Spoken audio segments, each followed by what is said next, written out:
Hello, my name is Mark Wilson, and I'm grateful to be your presenter for this session.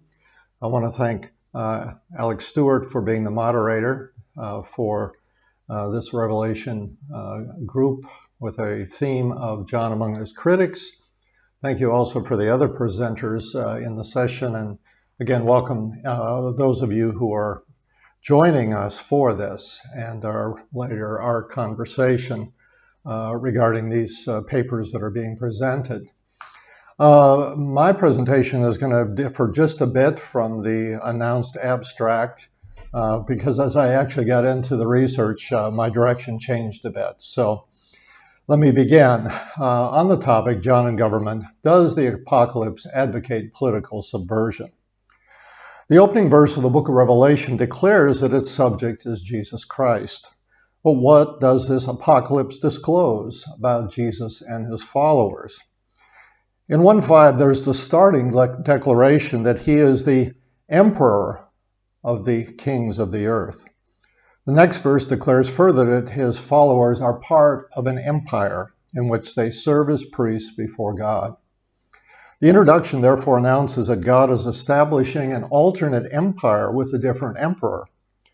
The paper begins with a review of how the Roman Empire is presented in the New Testament, particularly exhortations of Peter and Paul about submission to Rome and the emperor. Within decades of John's death, the Smyrnean rhetor Aristides portrayed Rome and its government in eulogistic terms. The vocabulary of government shared by Aristides and John is discussed next. Like Aristides, John presents government through familiar language of authority, dominion, titles, and symbols. In the second half of the first century, the tension between government and church grew as Christianity expanded. The writing of Revelation is set in the midst of such conflict. Its author, John, has been banished temporarily to the island of Patmos for his witness, and the situation of believers in some of the seven churches is one of persecution by Roman authorities. How would the first audience respond to the visions and exhortations about government in the book? And further, what would an outsider or inquirer listening to Revelation have thought about its presentation of competing empires? Readers today still ask, does John advocate active resistance to the existing political order, or does its message instead subvert that order by advocating behavior and practices in a parallel empire of God? The paper seeks to address these and other questions. Our first discussion point, Rome and its government in the New Testament and historical and canonical overview. In the Gospels, of course, Jesus is presented as being born at the time of Caesar Augustus and begins his public ministry at the time of Tiberius Caesar. At Jesus' trial, the Roman governor Pontius Pilate persisted in calling him the King of the Jews. For Pilate, this designation undoubtedly carried a limited regnal perspective, such as held by a client king in Judea, like Herod the Great or his descendants. However, the Jewish leaders understood better that Jesus' messianic claims were not just regional, but universal. Hence, were more threatening both religiously and politically. To Pilate's query whether to release Jesus, these leaders replied, "If you let this man go, you are no friend of Caesar. Anyone who claims to be an emperor opposes Caesar."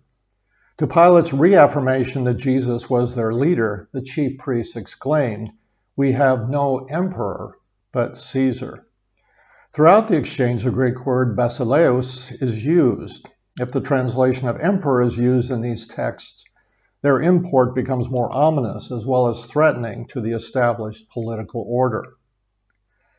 During their visit to Thessalonica around 51, Paul, Silas, and Timothy were forced to go into hiding when a mob threatened them. However, some converts, including Jason, were brought before the civic magistrates called politarchs. There, Jason was charged with hosting individuals who, quote, have caused trouble all over the world, and the Greek word there is oikumene. In this inhabited world, the Roman Empire, they were, quote, defying Caesar's decrees, saying there is another emperor, one called Jesus. These incidents, separated by 2 decades, portray the religious and political tension that the emerging Jesus movement created whenever it entered a province or city in the Eastern Roman Empire. But Luke also shows Paul having largely positive encounters with Roman officials. And here I cite Sergius Paulus in Paphos, Gallio in Corinth. And he also uses his Roman citizenship on occasion to his advantage. In his letter to Roman Christians written from Corinth around 57, Paul gave some instructions about how they should relate to the Roman government. They were to submit to the governing authorities, exousias. For emperors, archontos, are to be feared only by those practicing bad conduct. Paul even goes so far as to call them, quote, God's servants, whose authority has been instituted by God himself, and this is Romans 13. And Alex wrote me this note that I'm quoting here. Paul seems very optimistic about how God has ordained governments to execute justice and restrain evil, while John seems convinced that the governments are deceived and empowered by Satan to try to destroy God's people. The perspectives seem quite contradictory, and indeed they are, and we'll continue to talk about that. Peter, writing a few years later in the early 60s, issued similar instructions to Christians in Asia Minor. They are to submit to all human government for the Lord's sake. This is represented by the emperor, who reigns supreme, and by the governors sent to the provinces to punish and reward the residents. However, this exhortation must be tempered by Peter's early experience in Jerusalem, where he and the other apostles were imprisoned and beaten for preaching the gospel. When the Sanhedrin forbade them to preach publicly, Peter declared in behalf of the apostles, quote, we must obey God rather than any human beings. So Peter was clearly aware of the tension between submission and resistance to, quote, human authority, as we read in the New RSV and NLT translations. According to Hardy, up to the point that is the reign of Nero, we have found no direct collision between Christians and the Roman government. And of course, we well know the situation that takes place now under Nero, with first persecution of the church as recorded by Tacitus and Suetonius regarding the fire, and of course the fact that tradition holding that both Peter and Paul are martyred sometime around 65 in the imperial city. And we might ask the question then, with this change of heart with Nero, would these apostles have written their exhortations about submission to the Emperor Nero if he was now ruling injudiciously at that time of their writing? Another first century voice that must be considered is that of Clement, traditionally the third bishop of Rome. In his letter to the Corinthian church written around 95, Clement also addressed the issue of Christians and their relationship to the Roman government. He recalls the persecution under Nero in which Peter and Paul were martyred along with a great multitude, particularly women. He prays that believers, quote, render obedience to your almighty and most excellent name and to our emperors and governors on earth. He continues, grant to them, Lord, health, peace, harmony, and stability, that they may blamelessly administer the government which you have given them. This is in 1661. He concludes that it is the heavenly master who has given the Roman government authority, again, exousia, to rule with peace and gentleness so divine mercy may be experienced. Because Holmes considers this document contemporaneous with John's, he observes, quote, whereas in Revelation, John is presented as the great harlot whose attacks upon the church must be resisted to the point of death if necessary. In 1 Clement, one finds a much more positive view of the Roman government, end quote. If John were writing from Patmos at the same time as Clement was writing from Rome, Holmes postulates, quote, it reveals something of both the circumstances and the attitudes of the Roman Christians, circumstances and attitudes that differ dramatically from those of their Christian sisters and brothers in Asia Minor, to whom Revelation is addressed, end quote. Such a stark contrast in perspective postulated for two contemporaneous Jesus groups is another reason why I cannot accept a late date for Revelation, but rather would date the writing in the late 60s before the fall of Jerusalem. Now, a lone contrary assessment is found in Jesus' Olivet Discourse, an apocalyptic prophecy given to his disciples shortly before his death. And in it, Jesus prophesied that within a generation, believers would experience tribulation, betrayal, and false prophets. In fulfillment of Daniel's prophecy, the abomination of desolation would stand in the holy place. Now, in Luke's version, this abomination is identified specifically as Roman armies surrounding Jerusalem, who would then trample the holy city underfoot. The fulfillment of Jesus' prophecy began in 66 when Jewish zealots in Judea rebelled against Rome. And Rome's overwhelming military response must have been sobering to the nascent Christian community by showing that armed resistance is futile.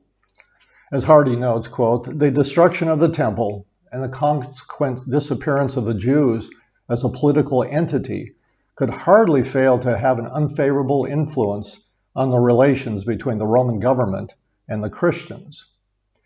The only possible action was to flee the city before its destruction, as Jesus commanded. And tradition holds that in the late 60s, John now arrives in Ephesus and Philip comes to Hierapolis. Our next section, Aristides and Roman government. Decades after John's death in Ephesus, a well-known orator from Smyrna named alias Aristides, encouraged by dream visions, traveled to Rome in the spring of 143. There he delivered an encomium entitled To Rome before the Emperor Antoninus Pius and the imperial court. In his oration, Aristides praised the Roman government using a vocabulary similar to that used in the Apocalypse. But rather than describing the imperial city and its rulers negatively, as John did, Aristides' panegyric in Oration 26 extols the virtues of Rome and its form of government in several ways. First, its empire was universal and prosperous, benefiting all its inhabitants. Second, its rule surpassed all previous so-called empires, whether Greek, Persian, or Macedonian. Third, the true emperor had brought harmony and beneficence to the world, the oikomene.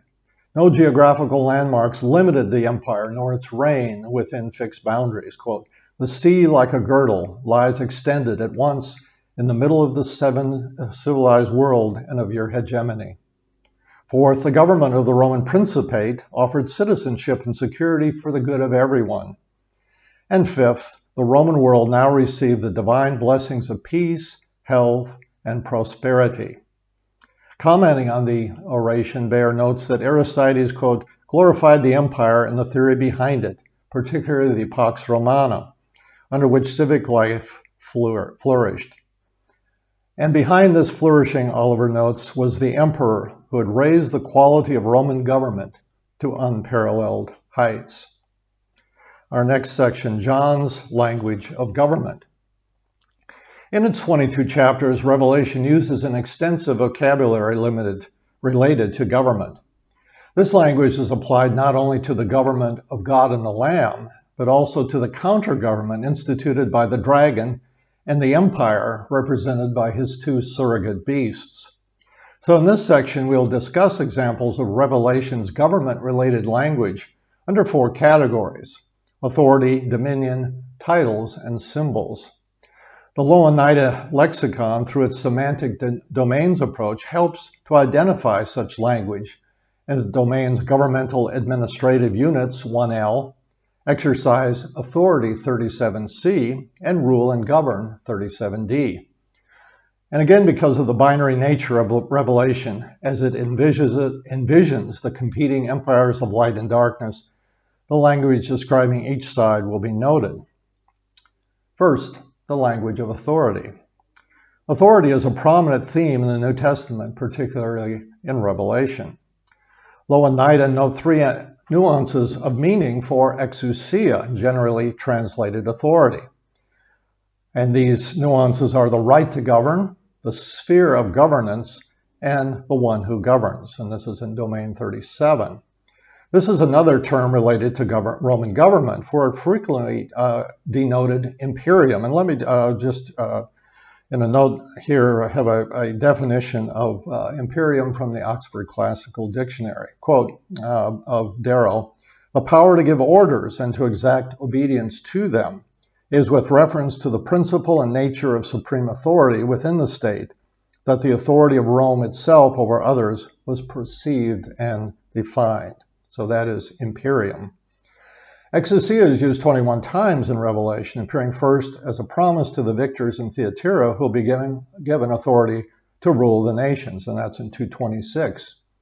The two witnesses and heavenly angels exercise authority on behalf of God in chapters 11, 14, and 18. Finally, the victors have authority to enter the eternal city because the second death has no authority over them in chapters 20 and 22. Now, contrarily, the dragon gives authority to the beast out of the sea, who will exercise that authority for 42 months over every tribe, people, nation, and language, chapter 13. The beast out of the earth, along with the kings of the earth, exercise authority on behalf of the first beast, chapter 13 and 17. Client kings such as Herod, Polemon, Amyntas, and Commagene were used by the Romans to govern parts of their empire, not under direct senatorial control. The second word is dunamis, translated power in Revelation. The four living creatures ascribe power to God in several hymns of praise and thanksgiving, chapters 4, 5, 7, and 11. Now, contrarily, the dragon and the kings of the earth give their power to the first beast, chapters 13 and 17. However, Babylon's destruction of following Babylon's destruction, the great multitude ascribed power to God in praise for his judgment of the great whore in chapter 19. And again, a Latin equivalent for dunamis is imperium. The language of dominion. The language of dominion is similar to that used by Aristides in his Roman oration. For example, Oliver observes, a reader unfamiliar with Greek must bear in mind Basileus meant in ordinary parlance king or emperor. Now, Mason has provided a helpful lexicon of Greek terms for Roman governmental institutions that confirms Oliver's lexical insights. Examples include Basileia, whose Latin equivalents are imperium principis and principatus, Basileus as imperatorius or imperialis, and Basileus, as we said, as princeps or imperator, emperor. Loanida in their domain defined Basileia as an area or district ruled by a king, or an expression which is roughly equivalent in meaning to domain. The lexicon BDAG provides an overarching meaning for Basileia, a term relating to royal administration. The rule may be a spiritual act of ruling, or it may be a territory ruled by a king or emperor. Therefore, Basileia is usually translated in the New Testament as kingdom, particularly in the expression kingdom of God. However, as we have seen, its Latin equivalent is empire. So a possible translation throughout the New Testament, including Revelation, is empire. So in 1:6, the Emperor Jesus states that his followers comprise an empire. Thus, translating as empire gives the phrase much more of an anti-imperial nuance. Important cognate forms are also found in this domain. The verb basileo means to rule as a king, with an implication of complete authority, or to rule as an emperor. The noun basileus means one who has absolute authority within a particular area and is able to convey this power and authority to a successor. This definition is both from Loanida. And BDAG, citing Revelation 17:9, provides a specific gloss for basileus, quote, the Roman emperor. A final word we've touched on already is the Roman world or emperor in the New Living Translation, which is an explicit or implied translation of oikomene in the New Testament. And Loanida defined the word as, quote, the Roman Empire, including its inhabitants. In Revelation, this is usually a negative term, a place where its residents are tested by God, 3:14, and deceived by the dragon, 12:9, and where the final battle against the kings take place, 16:14. This is part of the, quote, old earth to be replaced by the new earth at the return of the faithful and true riding on the white horse in 1911. Our next category, that of titles. Much emphasis is placed on names, particularly titles, throughout Revelation. However, Jesus' most common name in Revelation, Lamb, is a theological, not a political one. Theos is God's usual name in Revelation. Nowhere does God use Theos for a false god. Instead, it is the beast out of the earth who blasphemed the name of God. This was most certainly one of the blasphemous names assumed by that beast, for we have much inscriptional evidence attesting to emperors being called Theos or son of Theos. For example, the Emperor Domitian wished to be addressed in personal and official communications as our master and our God, a title you're very familiar with, Dominus et Deus Noster. As evidence of their divine status, Aristides in section 19 of his oration wrote, "We pray to the gods for the same things we ask from you, most divine rulers." Perhaps the most significant title for God in Revelation is Kurios, used 23 times for God and Jesus. Significantly, this title is never used for the beast, apart perhaps from his inclusion in the general description of Lord of Lords, 1714 and 1916. This is in stark contrast to the common practice in Greek inscriptions in Asia Minor to call the emperor Kurios. A prominent example, which I often point out to groups as we are visiting Pergamum, stands outside the imperial cult temple to Trajan there, in which he is called the Lord of the land and the sea, again using Kurios in the inscription. In 1:5, as previously mentioned, Jesus is called Archon, Archon of the kings of the Roman Empire. Mason notes that the use of Archon for princeps, quote, follows naturally both from its common form in the Greek for the first official of a city and from its application to various Roman magistrates. So princeps as official title for Roman emperors was first adopted by Augustus in 23 BC. A related title for Jesus in 3:14 is Arche, which later in the book becomes a title related to time, beginning and the end in 21:6 and 22:13. But in the New Testament, arche can also designate someone in authority, and we see this in Romans 8:38. Jesus described himself to the Laodiceans as the arche of God's ktisis, 3:14. So whether this refers to time or rule is a reason for ambivalence in translation. ESV, NIV, and CEB translate as ruler, while New King James, ESV, and NLT translate as beginning. Noting that the cognate archon is used in 1:5 for Jesus, Kester opts for ruler as the more likely translation. And after citing ancient authorities who used the word in connection with government, he rightly quotes Mason and notes that he Romaion arche is a common expression for the imperium Romanum, that is, the power of Rome. This interpretation is more viable if ktisis is not translated in its normal sense of creation, but rather with the same nuance as found in 1 Peter 2:13. Human institution, as we see in New RSV, ESV, NET, or human authority, NIV and NLT. Freiberg notes that these are, quote, institutions created or established by God in which authority is entrusted to human beings. So this human being is identified, Peter, firstly, as the emperor. So understanding 3:14 in this sense, the translation thus describes Jesus as ruler of the emperor and his government instituted by God. The language of symbols. Jesus declares to the believers in Pergamum that he holds a sharp double-edged sword, a symbol of authority and antiquity. The capital of the Attalid kingdom and first capital of the province of Asia, Pergamum remained an imperial center, despite Ephesus becoming the province's functional capital. In Asia, the Roman governors had, quote, the right of the sword, ius gladii, that is, his juridical authority gave him the power of life and death in the province. Therefore, the death of Antipas was the direct result of a judgment pronounced by the Roman governor. A sharp sword is seen again in the mouth of the rider on the white horse in 1915 and powerfully symbolizes that judgment will soon overtake God's enemies who have corrupted the earth. The rule or scepter in 227 is another symbol of governance. In the letter to Thyatira, Jesus is said to rule with a rod of iron, a direct quotation of Psalm 2:8.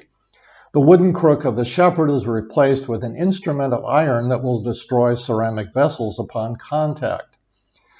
In senatorial provinces, the governor, in this case of Asia, would be attended by lictors, who would be custodians of the fasces in the province.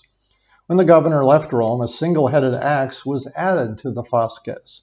Thus, these wooden rods enclosing an iron axe, whose single sharp head emerged above the bundle, symbolized Rome's power, that is, the imperium in the provinces. Paul and Barnabas were beaten by such lictors in Thessalonica.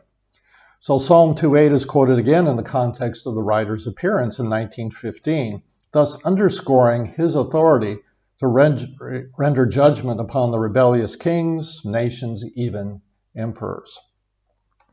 Throne is another symbol of authority related to rule and authority. In the book's greeting, the sevenfold Spirit is presented as being before the throne of the one who is and was and is to come, in 1:4. And Pergamum is said to be the place of Satan's throne. Pergamum acquired the first imperial neocorate in Asia, with a temple for Roman Augustus built there in 29 BC. Smyrna in 26 AD and Ephesus around AD 79 only acquired their imperial cult temples many years after Pergamum. So Pergamum remained a, quote, throne for emperor worship during John's time. The victors in Laodicea are promised, quote, the right to sit with me on my throne as I was victorious and sat down with my Father on his throne, end quote, 321. So God and his throne in heaven are depicted numerous times in Revelation. However, the dragon also gave the beast out of the sea his throne, 13:2. So the power and great authority exercised on his behalf were nullified when the fifth angel poured his bowl upon the throne of the beast, 16:10. And those who refused to take the mark of the beast and the number of his name were seated on thrones and given authority to judge during the 1,000 years and 24. So this concludes this section on language related to governance. Subversion or resistance. This review of the early church's situation vis-a-vis Rome, along with the discussion of how Revelation's language and about government parallels that of Roman political ideology, has brought us to the question, does John advocate subversion, even resistance to the Roman government? The human geographers Pierce and Williams have presented a provocative discussion regarding the distinction between acquisitive resistance and subversion in the quest for powers. And this is an article published in Geographiska Annalar in 2016. And it was a very helpful article and for me to grasp some of the issues here in definition of resistance versus subversion. They observe, while resistance is hailed as the primary avenue for emancipatory change in critical thought, it may very well be recreating oppression in unintentional ways, end quote. As a historical case in point, Josephus describes how the zealots who instigated the Jewish rebellion themselves began to oppress their fellow Jews who tried to flee Jerusalem or attempt rapprochement with the Romans to prevent Jerusalem's destruction. And this lesson had perhaps been observed by John and believers in Judea.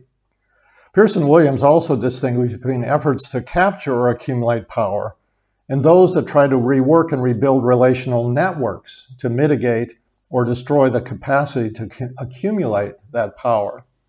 They label the latter effort as subversion, which tries, quote, to impede increasingly unequal power relations without attempting to enable the accumulation of power in turn, end quote. This message permeates Revelation with its model of the crucified Lamb, who lays down his life, thus inspiring his followers to likewise be prepared to die as witnesses of his gospel. While Revelation's approach may seem passive, the continual reference to Word of God and witness of Jesus Christ actualizes the mission of the believers in the seven churches to other residents in Asia. Pearson Williams provide a definition of this practice. Quote, subversion entails a set of practices that reduce the intensity of power inequalities by ignoring or evacuating rather than taking or confronting power relationships, end quote. Early Christians were at a decided disadvantage in their dealings with the Roman government. Revelation, by depicting an alternate empire whose eternal emperor reigned from heaven, elucidates a different kind of power. While never minimizing the temporal power of the dragon and his beasts, nevertheless, through the epithets and acclamations accorded God and the Lamb throughout the book, the power and authority of the present and future eternal empire are affirmed. Such subversion, quote, entails practices, according to Pierce and Williams, that overlap spatially, but not socially with those relations of power, therefore creating new places in the same space, end quote. The condemnation aimed at the Nicolaitans, Balaamites, and Jezebelites was precisely their advocacy of sharing the same social space, that is, particularly dining rooms with their pagan neighbors. As Crable observes, members of the seven churches struggled to decide how involved Christians could be in the affairs of pagan society around them, end quote. The closed doors at the synagogues in Smyrna and Philadelphia were likewise denying social interactions of Jewish believers with their fellow Jews.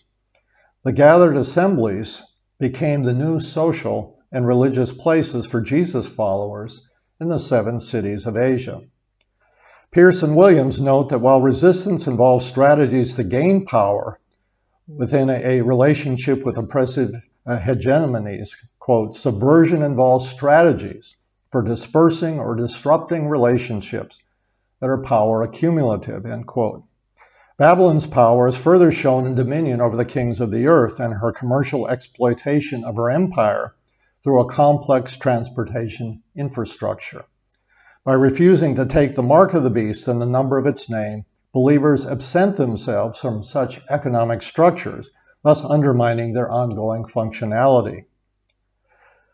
Pierce and Williams identify 2 types of subversive practices, quote, those that twist away from hegemony and the production of new relationships, which are limited in their accumulation of power, and those that actively reduce power differentials to politically enable, got my pages turned upside down, sorry about that, the act of fleeing oppressive relations, end quote. By calling for believers to, quote, come out of her in 1814, John is urging his audience to flee Rome's oppression. Pierce and Williams describe several dimensions of what they call, quote, fleeing in place, end quote, defined as, quote, a not inherently spatial, demobilizing fleeing from the organized power of existing hegemony, end quote. They highlight 2 particular areas wherein this subversive action may occur. First, people, quote, might flee in place by initiating new relationships, which can operate under different, more horizontal relational logics than their existing hegemonical, power-laden ones, end quote. The result is that oppressive relationships based on power slowly become dormant as such relationships are dismantled and disused. Second, people, quote, rework and remake existing relationships to minimize the possibility of their intensification or multiplication of unequal terms of relation, end quote. The accumulation of power would be rejected instead of taking it or confronting it. The result would reduce dependence on hegemonic relationships to enable escape fleeing to other places. This is the type of coming out that John envisions, not a physical separation. Such a portrait of community life is modeled further by the early church in Acts and the other New Testament writings. Despite a temptation to resist either actively or passively the Roman imperial power, believers in the 7 churches were encouraged to wage a subversive campaign from the perspective of the new empire of God. As Hayes and Alkier note in their edited volume on Revelation and the politics of apocalyptic interpretation, quote, the book summons readers to follow the pattern of Jesus through countercultural, talking about Revelation now, suffering witness to the one God rather than through acts of violence. And in the theological world of the apocalypse, there can be no separation of the spiritual and political spheres, end quote. John's visions thus imagine new relationships among the believers in the seven churches as they are encouraged to follow the example of the Lamb who died, but now lives as emperor over all human institutions and authority from his place on the throne in heaven. A quick conclusion. While applications are many, I conclude with a contemporary example that we have all faced in our local churches around the world. What should Christians do during the COVID-19 pandemic when governments restrict in-person assemblies? Is this a violation of the right of freedom of religion?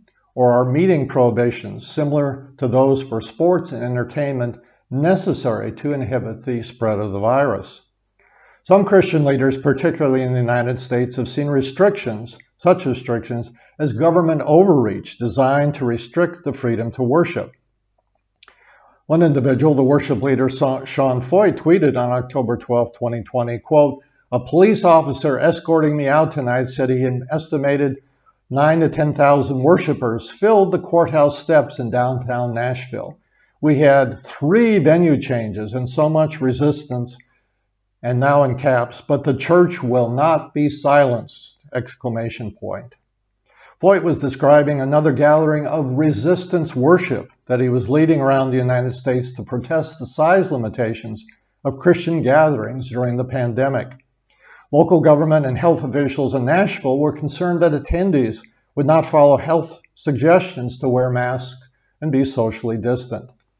The event was politicized because the Republican presidential incumbent was holding campaign rallies around the country, despite warnings that such gatherings could be super spreaders for the coronavirus.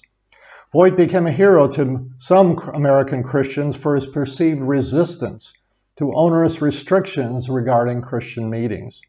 However, most others, including many Christians, thought Foyt's actions irresponsible and reckless, indeed even stupid. Is such a Christian, quote, protest what Revelation advocated in terms of a subversive Christian lifestyle? Or is the Word of God scorned and the witness of Jesus Christ damaged when Christians resist in a manner that is reckless to themselves and others? Thank you for your time and attention, and look forward to the discussion later.